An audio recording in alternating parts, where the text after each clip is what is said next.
Hello my dear students, मैं ज्योति बंसल आप सभी का अपने यूट्यूब चैनल GHK अड्डा 92 पर फिर से एक नई वीडियो के साथ फिर से कुछ नए क्वेश्चनों के साथ आपका स्वागत करती हूँ। जैसा कि हम जो है पिछली जो भी परीक्षा हुई है होम साइंस की, उनमें जो आए हुए जो प्रश्न हैं उनको हम डेली जो है 15, 20, 30 जितने अपने से क्वेश्चन हो पाते हैं हम उनको करते हैं और उनकी अच्छे से व्याख्या करते हैं, ताकि हमारे जो इनमें से कोई भी क्वेश्चन या कोई भी टर्म आए तो वो हमारी जो वो गलत ना हो। ठीक है, तो ये किसी न किसी पेपर में आए हुए क्वेश्चन ही हैं जो मैं आपको करवा रही हूँ। आशा करती हूँ कि आपको वीडियो जो है वो पसंद आ रही होगी और आपको जो है तैयारी करने में भी काफ़ी हेल्प मिल रही होगी। कृपया करके वीडियो को ज़्यादा से ज़्यादा शेयर करें, लाइक करें और चैनल को सब्सक्राइब करें। आज हमारा न्यू टॉपिक स्टार्ट होने वाला है और वो है स्पिनिंग, जैसा कि आपको स्क्रीन पे दिख रहा है। और हम जो है टेक्सटाइल कंप्लीट हो जाएगी, उसके बाद हम नेक्स्ट सब्जेक्ट को लेंगे। पहले टेक्सटाइल के जितने भी क्वेश्चंस जो हैं वो आए हुए हैं वो हम करेंगे। ठीक है, तो हमारा अभी टॉपिक चल रहा है ये है स्पिनिंग। आज ये नया स्टार्ट हुआ है और आज कोई भी बच्चा अगर न्यू जुड़ रहा है, कोई भी बच्चा ये क्लास पहली बार देख रहा है, तो चैनल पे जाके काफ़ी सारे जो टॉपिक्स है जो मैंने अभी तक करवा दिए हैं उनको आप ज़रूर देखें, ताकि आपकी तैयारी जो है वो बहुत अच्छे से हो पाए, आपका जो प्रैक्टिस है वो बहुत अच्छे से हो पाए। आइए हम देखते हैं अपनी वीडियो को टाइम वेस्ट किए बिना। देखिए आज का जो टॉपिक है वो क्या है, स्पिनिंग। ठीक है, स्पिनिंग क्या होती है, कताई। क्या, कताई। कताई किसकी की जाती है, रेशे की, है ना। किसकी की जाती है, रेशे की। रेशे की कताई करके हमें क्या मिलता है, यान यानी कि धागा, है ना। क्या मिलता है, धागा। कि आज हम ये पढ़ने वाले हैं कि स्पिनिंग कताई जो है उसके अंदर कताई कौन कौन सी विधि जो है कताई की यूज होती है, और धागा जो है वो कितने टाइप का होता है, धागे में जो काउंट यानी कि संख्या होती है वो किस पे निर्भर करती है। ठीक है, तो ये सब चीज़ें हम इसके अंदर करेंगे। तो देखिए हमारा नेक्स्ट क्वेश्चन जो है वो क्या है। देखिए क्वेश्चन, किसी भी टेक्सटाइल सामग्री की सबसे छोटी इकाई क्या है। सबसे इम्पोर्टेंट क्वेश्चन है ये, ठीक है ना। बहुत ही महत्वपूर्ण क्वेश्चन है कि सबसे छोटी इकाई जो है वो टेक्सटाइल में क्या होती है, वस्त्र, तंतु, रेशा या अणु। तो सबसे छोटी जो इकाई होती है वो जो है वो क्या होती है बताइए, वो होती है आपकी रेशा। रेशा या तंतु, इसको तंतु भी कहते हैं। ठीक है ना, ये दोनों ही इसमें सही है। इसमें से एक जो है मान लो ये ना हो तो हम किसको करेंगे, रेशा। रेशा पे टिक कर देंगे। रेशा जो है वो सबसे छोटी इकाई होती है और तंतु, रेशा और तंतु ये दोनों ही ऑप्शन जो है वो इसमें करेक्ट है। ठीक है ना, ये दोनों ही जो है वो इसमें करेक्ट है। अब ऐसे क्वेश्चन को हल करने के लिए हम क्या करेंगे, हमारे क्वेश्चन पेपर में दोनों ही लैंग्वेज आती है, हिंदी और इंग्लिश। ठीक है, तो ऐसे क्वेश्चनों को जब ये कन्फ्यूजन हो रहा हो कि ये दोनों ही करेक्ट है हिंदी में, तो लेकिन हम क्या करेंगे उधर इंग्लिश वाला जो वर्जन है वो ज़रूर देखेंगे। ठीक है ना, क्या देखेंगे, इंग्लिश वाला जो वर्जन है वो उसका ज़रूर देखेंगे। अगर वहाँ पे जहाँ भी आपको फाइबर दिखे, क्या दिखे, फाइबर दिखे, बी में अगर फाइबर है तो बी को टिक करेंगे, सी में अगर फाइबर है तो सी को टिक करेंगे। ठीक है ना, तो इसका राइट जो आंसर होगा वो अपना रेशा यानी कि फाइबर होगा। और तंतु का अब इंग्लिश वर्जन मेरे पास यहाँ पे है नहीं तो मैं आपको बता नहीं सकती कि इसमें यहाँ पे क्या दिया हुआ है। हिंदी में अगर देखें तो ये दोनों ही करेक्ट होते हैं। ठीक है, नेक्स्ट देखते हैं, दोनों ही करेक्ट होते हैं, लेकिन अपने क्या करेंगे, इंग्लिश वर्जन देखेंगे। और इंग्लिश वर्जन में आप देखना कि रेशा, ये रेशा जहाँ पे दिया हुआ है आपको वहीं पे आपका क्या मिलेगा, आंसर मिलेगा। ठीक है, नेक्स्ट देखते हैं, लंबे रेशे को कहा जाता है। अब बताइए लंबे रेशे को क्या कहा जाता है, स्टेपल, स्पन यार्न, फिलामेंट या इनमें से कोई नहीं। अब आप मुझे ये बताइए रेशे के टाइप कितने होते हैं, मैंने बहुत बार बता दिया आपको। ठीक है ना, रेशे के जो टाइप होते हैं वो दो होते हैं। कौन कौन से, एक तो होते हैं छोटे रेशे, एक होते हैं बड़े रेशे, है ना। छोटे रेशों को क्या कहते हैं, स्टेपल यार्न कहते हैं ना, स्टेपल यार्न या स्पन यार्न कहते हैं, ये दोनों सेम है। उसके बाद में लंबे रेशे, लंबे रेशों को क्या कहते हैं, लंबे रेशों को कहते हैं फिलामेंट। क्या कहते हैं, फिलामेंट। और आप ध्यान रखना कि जितने भी प्राकृतिक जगत के रेशे हैं, जितने भी प्राकृतिक जगत के रेशे हैं वो क्या होते हैं, स्टेपल यान होते हैं, सिर्फ एक को छोड़ के, कौन, रेशम। रेशम आपका कैसा है, एक फिलामेंट है। कैसा है, एक फिलामेंट है। ठीक है ना, नेक्स्ट देखते हैं। देखिए इसमें स्पिनिंग का एक फ्लो चार्ट दिया हुआ है। ठीक है, इसको आप एक बार थोड़ा सा देख लीजिए ताकि इससे रिलेटेड कोई भी क्वेश्चन अगर आता है घुमा फिरा के तो वो हमारा गलत ना हो। ठीक है, तो स्पिनिंग के लिए सबसे पहले क्या करते हैं, ब्लेंडिंग यानी कि रेशों को मिश्रित करते हैं, फिर कार्डिंग की जाती है यानी कि उनकी धुनाई की जाती है, फिर कॉम्बिंग की जाती है, गिलिंग का मतलब होता है यहाँ पे सफाई करना ही होता है, ठीक है ना। फिर ड्राइंग उसको खींचा जाता है, फिर रोविंग उसको घुमाव दिया जाता है, लास्ट में उसकी स्पिनिंग की जाती है। ये इतने ही महत्वपूर्ण हैं, बाद वाले तो ऐसे दिए हुए हैं, इतना कुछ नहीं है इनमें। वाइंडिंग यानी कि उसमें हवा का प्रवेश करवा देना, ये सब चीज़ें अलग है। असेंबली, वाइंडिंग, ट्विस्टिंग और स्टीमिंग ये सब भी है, लेकिन इनमें से क्वेश्चन जो वो नहीं आते हैं। मेनली क्वेश्चन जो है वो अपने यहाँ से पुट किए जाते हैं, ठीक है। कहाँ से पुट करते हैं, इधर ये इतने ही टर्म हैं जिनमें से क्वेश्चन पुट किया जाता है। ब्लेंडिंग, कार्डिंग, कॉम्बिंग, गिलिंग और ड्राइंग, रोविंग, स्पिनिंग। और हमें सबसे इम्पोर्टेंट चीज़ ये है इसमें कि कार्डिंग और कॉम्बिंग, ये दो जो वर्ड है ना, इनको बहुत अच्छे से रट लो कि कार्डिंग पहले होता है और कॉम्बिंग बाद में होता है।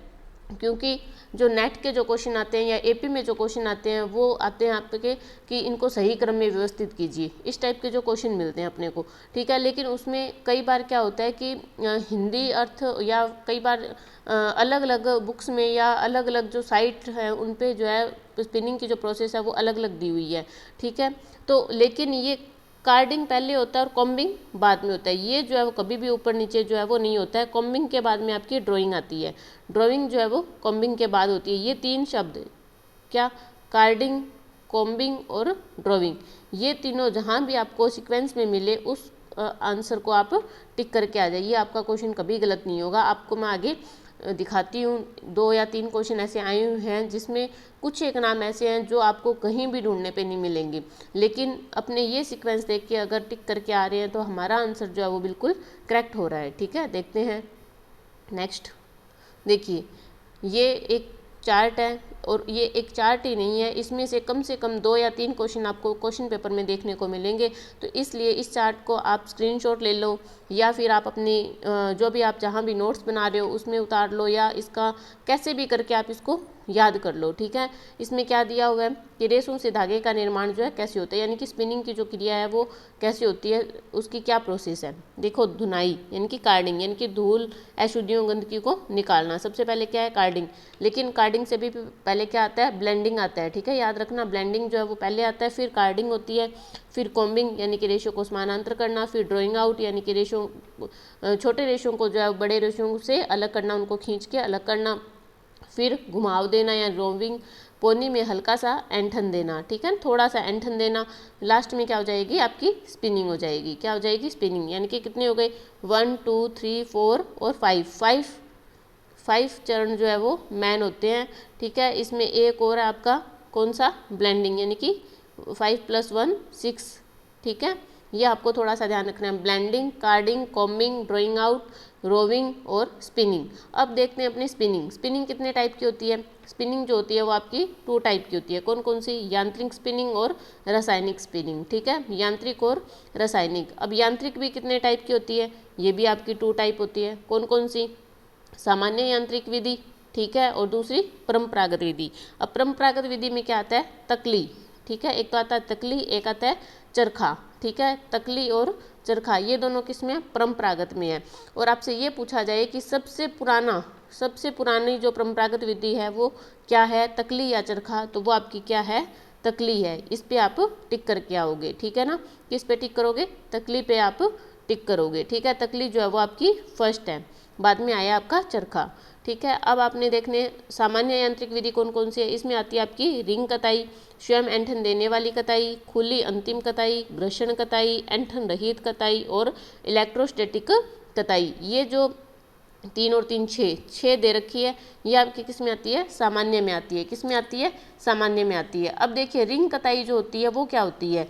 रिंग कताई के अंदर क्या होता है, रिंग कताई में 2 फ्रेम होते हैं, ठीक है ना। कौन कौन से होते हैं, एक तो रिंग फ्रेम ही होता है और दूसरा म्यूल फ्रेम होता है। रिंग जो फ्रेम होता है ना, उसका क्या है कि रिंग फ्रेम के अंदर आपकी जो ये रिंग फ्रेम में ना जैसे खींचने की यानी कि ड्राइंग आउट की, ट्विस्टिंग की या लपेटने की, ये सारी क्रियाएं क्या होती है, एक साथ होती है, ठीक है, एक साथ होती है। एक साथ होने की वजह से इससे हमें जो कपड़ा मिलेगा वो कैसा मिलेगा, थोड़ा सा मोटा मिलेगा, खुरदरा मिलेगा, ठीक है ना। और इस क्रिया जो है वो थोड़ी जल्दी संपन्न हो जाती है। कैसे संपन्न हो जाती है, रिंग कताई से थोड़ी जल्दी हो जाती है, ठीक है। और म्यूल फ्रेम अब आता है आपका म्यूल फ्रेम। रिंग जो फ्रेम था उससे थोड़ा मोटा कपड़ा मिला और थोड़ी सी जल्दी प्रक्रिया हो गई। कारण ये कि उसमें तीनों जो क्रियाएं हैं वो एक साथ हो रही है।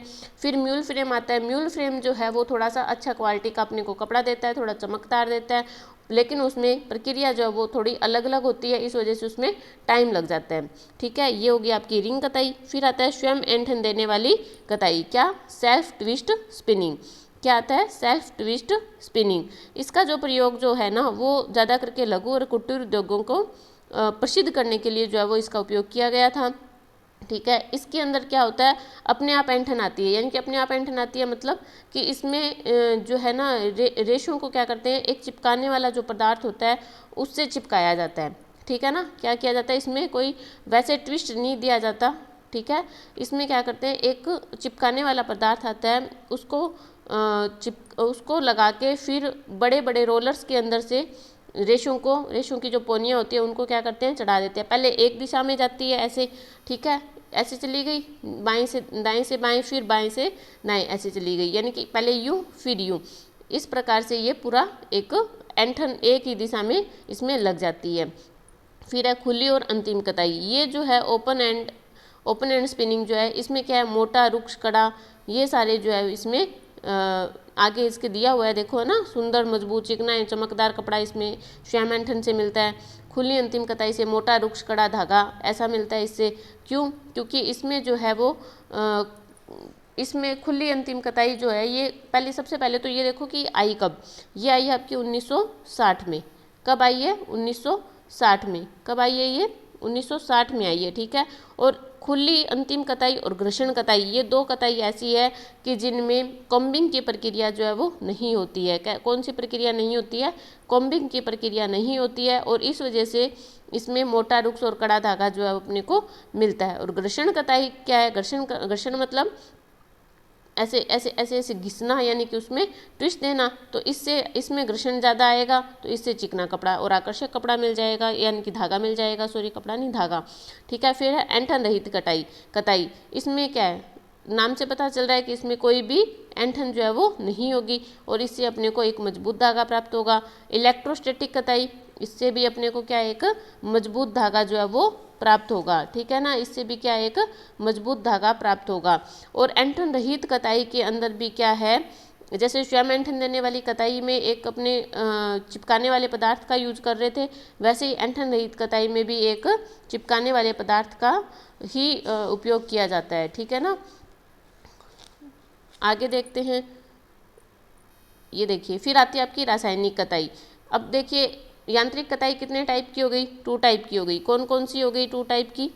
ये हो गई आपकी एक तो सामान्य यांत्रिक विधि और दूसरी परंपरागत विधि। परंपरागत में 2 आती है, कौन कौन सी? तकली और चरखा। ठीक है, कौन सी आती है? तकली और चरखा। फिर सामान्य कताई में कितनी आती है? 6 आती है। कौन कौन सी? रिंग कताई में 2 फ्रेम देखे हैं, रिंग फ्रेम और म्यूल फ्रेम। ठीक है, फिर आती है आपकी स्वयं ऐंठन देने वाली कताई। इसके अंदर जो है वो इसके अंदर क्या होता है, इसके अंदर जो है वो कोई चिपकाने वाले पदार्थ को लेके और रोलर में से गुजारा जाता है।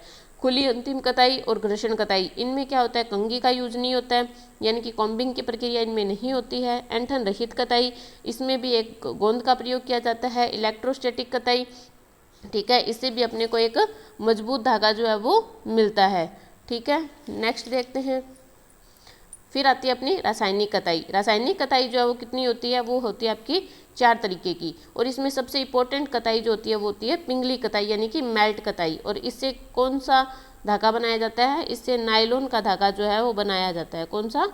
नायलॉन का धागा इससे जो है वो बनाया जाता है। ठीक है, कौन सा धागा बनाया जाता है इससे? नायलॉन का धागा इससे बनाया जाता है। ठीक है, सबसे पहले आर्द्र कताई, फिर शुष्क कताई, पिंगली, बायो कंपोनेंट, रासायनिक कताई। ये सारी कताइयाँ जो है वो कहाँ पे यूज होती है? ये सारी जो कताई है वो आपकी रासायनिक कताई है, जो कि थर्मोप्लास्टिक जो रेशे होते हैं उनके ऊपर इनका यूज जो है वो किया जाता है। ठीक है, नेक्स्ट देखते हैं। देखिए क्वेश्चन, कपास कताई प्रणाली का सही क्रम दीजिए। यानी कि सिंपल सी बात है कि कताई प्रणाली का सही क्रम बताना है अपने को। ठीक है, तो देखिए ये यूजीसी JRF में 2020 दिसंबर 2020 में भी आया हुआ है, और जून 2021 में भी ये क्वेश्चन आया हुआ है। ठीक है। तो इसका देखिए आरेखन, संधुलन, सम्मिश्रण, आमोटन, कताई और समाहरण, ठीक है। अब ये हिंदी इतनी अजीब सी दे रखी है कि समझ नहीं आ रहा है, लेकिन मैं आपको बता दूं कि कुछ एक क्रम ऐसे होते हैं जो हम समझ सकते हैं। जैसे सम्मिश्रण, सम्मिश्रण का मतलब क्या होता है? ब्लेंडिंग। क्या होता है? ब्लेंडिंग, है ना। और ब्लेंडिंग जो है वो कब आता है? सबसे पहले आता है, ठीक है। और कताई, ये कताई जो है वो कहाँ आएगी? सबसे लास्ट में आएगी। हमें पता चल गया कि सी और ई, यानी कि स्टार्टिंग सी से होगी, लास्ट ई आएगा, ठीक है। उसके बाद आरेखन का मतलब होता है उसको ड्राइंग आउट करना। क्या होता है? ड्राइंग आउट करना। समाहरण का मतलब होता है उसका कलेक्शन करना। क्या होता है? कलेक्शन करना, ठीक है। तो हम देखते हैं, सबसे पहले क्या करेंगे? सम्मिश्रण करेंगे ना, सम्मिश्रण करेंगे, ठीक है। उसको मिश्रित कर दिया, मिश्रित करने के बाद क्या करेंगे? उसका संग्रह करेंगे, यानी कि समाहरण करेंगे, ठीक है। अब आप देखिए कि सबसे पहले सी, फिर एफ, सी एफ, ये कहीं आ रहा है क्या इसमें? ए बी, ये तो बिल्कुल ही नहीं होगा। सी ए, यानी कि ए आरेखन पहले कर दिया, नहीं, सम्मिश्रण होगा पहले। इसमें भी आरेखन पहले कर दिया, ये भी नहीं होगा, यानी कि सी एफ डी ऑप्शन जो है वो इसका करेक्ट आंसर हो जाएगा। देखिए कूट के अकॉर्डिंग ही हमें आंसर लगाना है, ठीक है ना, क्योंकि समाहरण का मतलब होता है उसका कलेक्शन करना, आरेखन होता है ड्राइंग आउट करना, यानी कि उनको खींचना, समेशन उनको ब्लेंडिंग करना। तो सबसे पहले ब्लेंडिंग करेंगे, फिर अपने क्या करेंगे? ब्लेंडिंग, मिश्रित कर दिए किसी धागे को, ठीक है, रेशों को मिश्रित करके उसके बाद में उनको क्या करेंगे? संग्रह करेंगे, उनका कलेक्शन करेंगे ना। उसके बाद ही उनको कुछ और जो प्रक्रिया वो करेंगे, यानी कि उनकी सफाई करना, या जो भी संधुलन का मतलब होता है सफाई करना, ठीक है ना। संधुलन का मतलब होता है सफाई करना। तो उनको कलेक्शन कर लिया, कलेक्शन करने के बाद में क्या करते हैं? कार्डिंग करते हैं, यानी कार्डिंग के मतलब सफाई करना, यानी कि संतुलन कर दिया, ठीक है। फिर अपने ड्राइंग आउट कर देंगे उसका। उसके बाद आमोटन, आमोटन कुछ नहीं होता, यहाँ पे रोविंग आना चाहिए था। क्या आना चाहिए था? रोविंग, यानी कि घुमाना या ट्विस्टिंग, ठीक है। तो ये ट्विस्टिंग कर दिया, लास्ट में अपने क्या कर देंगे? कताई कर देंगे, ठीक है। नेक्स्ट क्वेश्चन देखते हैं। मलमल कपड़े के एक टुकड़े के धागों की संख्या यदि 64 इंटू 60 है तो कहलाएगी, यानी कि अगर मलमल का कपड़ा है उसके धागों की संख्या इतनी है तो वो कपड़ा कैसा कहलाएगा? खराब संतुलन, कमज़ोर संतुलन, अच्छा संतुलन, या इनमें से कोई नहीं। तो बताइए क्या कहलाएगा? अगर मलमल के कपड़े का 64 इंटू 60 है, उनका काउंट यान जो है वो 64 इंटू 60 है, तो वो जो कपड़ा है वो क्या कहलाएगा? बताइए क्या कहलाएगा वो कपड़ा? वो कपड़ा आपका जो है वो अच्छा संतुलन में कहलाएगा, यानी कि अच्छा संतुलन उसका होगा, ठीक है। नेक्स्ट देखते हैं। धागे का वजन प्रति इकाई लंबाई अथवा लंबाई प्रति इकाई वजन दर्शाता है। तो ये जो है वो धागे की संख्या, धागे की ऐंठन, धागे की मजबूती, धागे की समरूपता। तो धागे की जो संख्या है, यानी कि काउंट यान जो है वो क्या करता है? वजन प्रति इकाई लंबाई, ठीक है, अथवा लंबाई प्रति इकाई वजन, इन दोनों मेथड से ही की जाती है, ठीक है ना। इन दोनों मेथड से ही काउंट यान जो है वो अपना होता है। निश्चित लंबाई पद्धति और निश्चित वजन पद्धति, ये दो पद्धतियाँ ऐसी होती है जिनसे हम काउंट यान का पता लगाते हैं, ठीक है। एक में वजन को निश्चित कर दिया जाता है, ठीक है, और दूसरे में लंबाई को निश्चित कर दिया जाता है, ठीक है। और नेक्स्ट देखते हैं। लंबाई के धागे या ताना जो कि किनारी के समानांतर है, किनारी के समानांतर है, यानी कि सैल्वेज के समानांतर है, वह क्या कहलाता है? ऑन ग्रेन, ऑफ ग्रेन, उपरोक्त दोनों, उपरोक्त में से कोई नहीं। तो अगर किनारी के समानांतर है तो उसको कहेंगे ऑन ग्रेन, ठीक है। अगर आपका बाने के समानांतर है तो उसको क्या कहेंगे? ऑफ ग्रेन, ठीक है ना। ऑन ग्रेन किसको कहेंगे? किनारी के समानांतर वाले को ऑन ग्रेन कहते हैं, ठीक है। नेक्स्ट देखते हैं। तंतुओं की आपस में जुड़ने की विशेषता जो है वो क्या कहलाती है? हमें बहुत ही सिंपल सा क्वेश्चन है कि आपस में जुड़ना, यानी कि आपस में सटने की क्षमता, समानता, परस्पर सटने की क्षमता, घनत्व या विशिष्ट गुरुत्व है। तो बताइए आपस में जुड़ना यानी कि परस्पर सटने की क्षमता, ठीक है। नेक्स्ट देखते हैं। नीचे दिए गए कूट से सही उत्तर चुनिए, ठीक है। अभिकथन और कारण वाला है। म्यूल फ्रेम की तुलना में रिंग फ्रेम द्वारा मोटा धागा तैयार होता है। मैंने अभी आपको समझाया कि रिंग फ्रेम में क्या होता है और म्यूल फ्रेम में क्या होता है। बताइए म्यूल फ्रेम की तुलना में रिंग फ्रेम द्वारा मोटा धागा तैयार होता है। बिल्कुल सही है ना। रिंग फ्रेम से कैसा धागा तैयार हो रहा था? मोटा हो रहा था, इसलिए म्यूल फ्रेम आया था, ठीक है।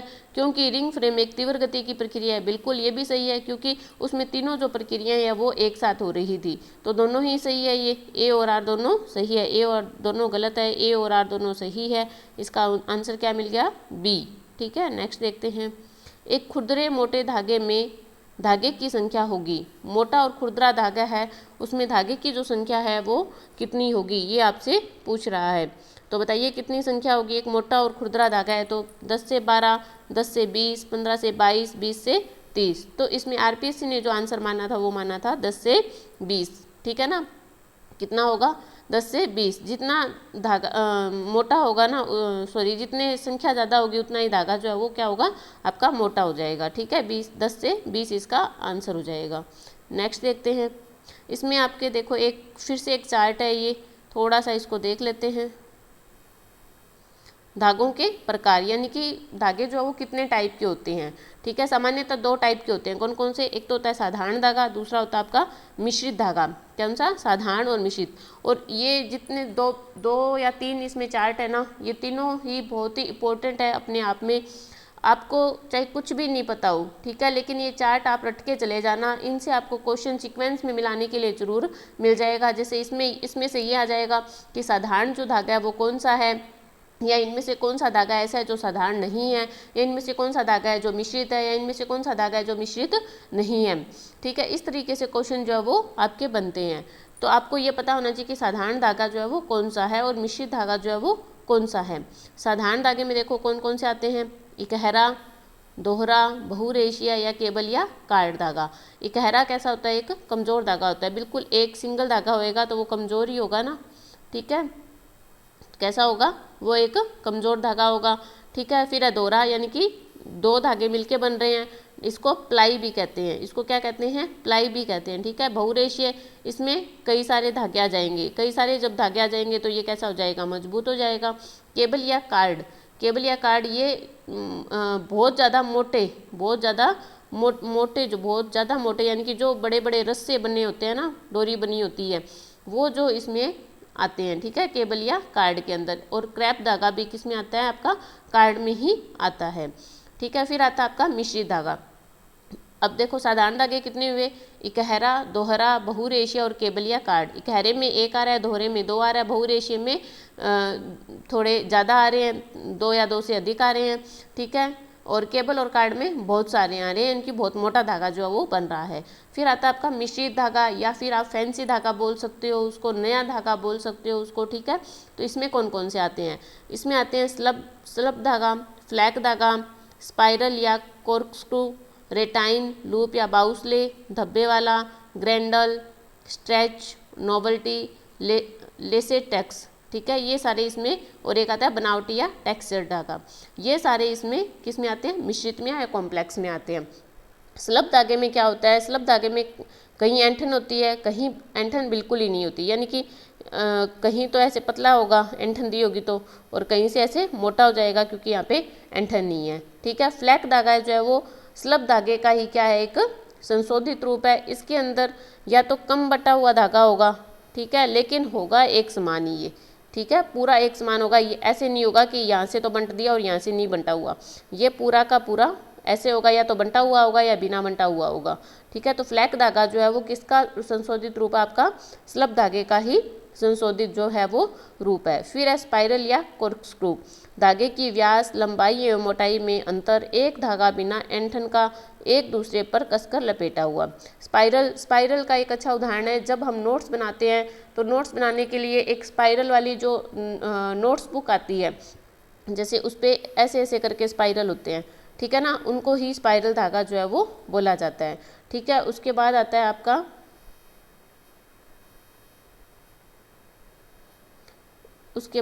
आता है ये एक रेटाइन धागा। और रेटाइन जो धागा है वो स्पाइरल का ही एक संशोधित रूप है, ठीक है ना। संशोधित रूप किसका है, रेटाइन, स्पाइरल का है। फ्लैक किसका है, स्लब का है।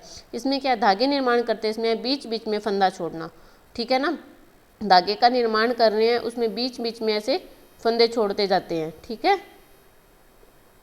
फिर आता है आपका लूप या बाउसले। लूप क्या होता है, लूप भी वही है, फंदे वाला धागा विभिन्न आकार के, इसमें तो समान आता है, एक जैसे लूप छोड़ते हैं, इसमें विभिन्न आकार के, कहीं छोटा, कहीं जैसे धागा बन रहा है कहीं छोटा लूप छोड़ दिया, कहीं बड़ा छोड़ दिया, कहीं छोटा छोड़ दिया, इस प्रकार से बाउसले धागा आ गया।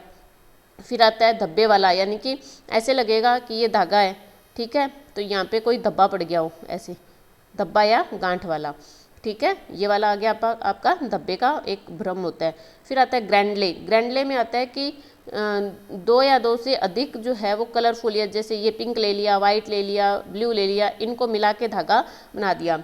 अपने देखते हैं मार्केट में बहुत सारे ऐसी धागे आते हैं जो एक ही धागे के अंदर बहुत सारे जो है वो कलर आते हैं, ठीक है, उनको क्या कहते हैं, ग्रैंडल धागे, ठीक है। स्ट्रेच धागा, ये स्ट्रेच का मतलब होता है खिंचाव, लचकदार, ठीक है। इसके अंदर मेनली दो आते हैं, मैंने आपको कल की क्लास में भी बताया था कौन कौन से आते हैं। एक तो होता है आपका नियोप्रीन और एक होता है स्पेंडेक्स, और इन दोनों का यूज कहाँ किया जाता है, अधो वस्त्र बनाने में भी किया जाता है, और जो खिलाड़ी होते हैं जो स्विमिंग पूल में स्विमिंग जो ड्रेस होती है अपनी, वो सारे जो कपड़े बनते हैं वो स्ट्रेच धागे से ही बनते हैं।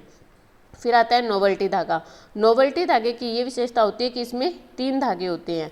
कैसे, कितने धागे होते हैं इसमें जो है वो 3 धागे जो है वो होते हैं। 3 धागे कौन कौन से होते हैं, क्या काम आते हैं वो 3 धागे, इसमें जो 3 धागे होते हैं नोवेल्टी के अंदर, उसमें एक धागा जो है वो आधार का काम करता है, एक धागे से हम डिजाइन देते हैं, और एक धागा इसको बांध के रखने का काम करता है। क्या काम करता है एक धागा इसको बांध के रखने का जो है वो काम करता है। किसमें, नोवेल्टी धागे में, किसमें, नोवेल्टी धागे के अंदर, ठीक है। फिर आता है आपका लेसेटेक्स।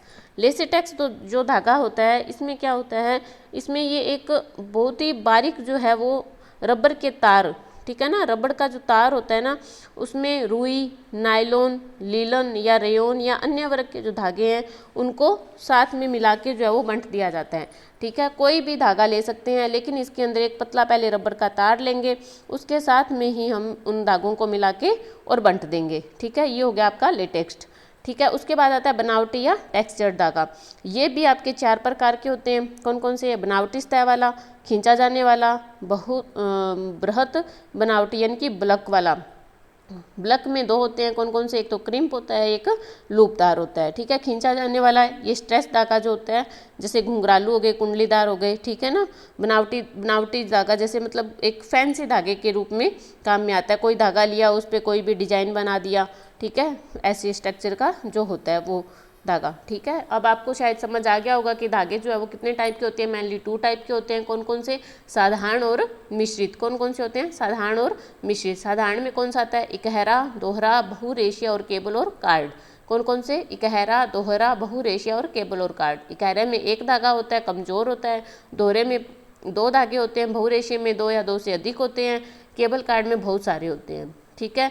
फिर आता है आपका मिश्रित धागा। इसमें स्लब धागा, फ्लैक धागा। स्लब धागा जो है वो कहीं ऐंठन होगी, कहीं बिल्कुल भी नहीं होगी। फ्लैक धागे में या तो कम ऐंठा हुआ बंटा हुआ होगा या फिर बिना बंटा हुआ होगा, और ये क्या है, स्लब धागे का संशोधित रूप है। फिर आपका आता है स्पाइरल और फिर रेटाइन, ठीक है। रेटाइन जो है वो किसका संशोधित रूप है, आपका स्पाइरल का है। फिर लूप, बीच बीच में विभिन्न आकार के लूप छोड़ दिए जाते हैं। धब्बे में स्पोर्ट का भ्रम होता है एक। ग्रैंडल में 2 या 2 से 3-4 जो धागे हैं वो अलग अलग कलर के होते हैं, ठीक है। स्ट्रेच में खींचने वाला। नोवेल्टी में 3 धागे होते हैं, एक धागा आधार का काम करता है, दूसरा डिजाइन देने का और तीसरा उसको बांधने का। लेटेक्स में क्या होता है, एक पतली सी रबर की तार होती है, उसके साथ अन्य रेशे को मिला के हम बंट देते हैं। बनावटी या टेक्सचर्ड में क्या होता है, 4 होते हैं, बनावटी सतह वाला, खींचा जाने वाला, वृत्त बनावटी या लूप। इसमें लूप और क्रिम्प आते हैं, ठीक है। ब्लक का मतलब होता है फुला फुला, ठीक है ना, जैसे अपनी फाइबर होती है ना, जैसे अपनी फाइबर होती है बहुत ही फुली फुली सी, वैसे उस तरीके का होता है, ठीक है। नेक्स्ट अपने क्वेश्चन देखते हैं। देखिए, निम्न नोवेल्टी यान धागा नहीं है। नोवेल्टी यान यानी कि बताइए, नोवेल्टी यान माने, नोवेल्टी यान का हो गया जैसे मिश्रित यान हो गया, इनको अपने मिश्रित यान, सजावटी यान या फिर नया धागा, है ना, ये सब अपने इसको बोल सकते हैं। यानी कि मैंने ये पूछा कि साधारण धागा जो है वो कौन सा है, ठीक है। साधारण धागे को छोड़ के अगर सिंपल सा आपको क्वेश्चन पूछे साधारण धागा कौन सा है, तो आपको पता होनी चाहिए सिर्फ 4 है, ठीक है। तो उनके अलावा कुछ भी पूछ लिया जाए तो वो नोवेल्टी यान के अंदर आएगा। देखो, लूप, ग्रैंडल, नोट और मल्टीपल प्लाई। तो आप बताइए, लूप धागा किस में था, नोवेल्टी यानी मिश्रित कॉम्प्लेक्स में था, ग्रैंडल भी कॉम्प्लेक्स में था, नोट भी कॉम्प्लेक्स में था, मल्टीपल प्लाई ये किस में था, ये आपका सिंपल में था, ठीक है ना। नेक्स्ट देखते हैं। जिन तंतुओं की लंबाई बहुत कम होती है, जिन तंतुओं की लंबाई बहुत कम होती है उन्हें कहा जाता है। अभी अभी अपनों ने देखा था, ठीक है ना, स्टेपल, फिलामेंट, फ्लेक्स और हेम।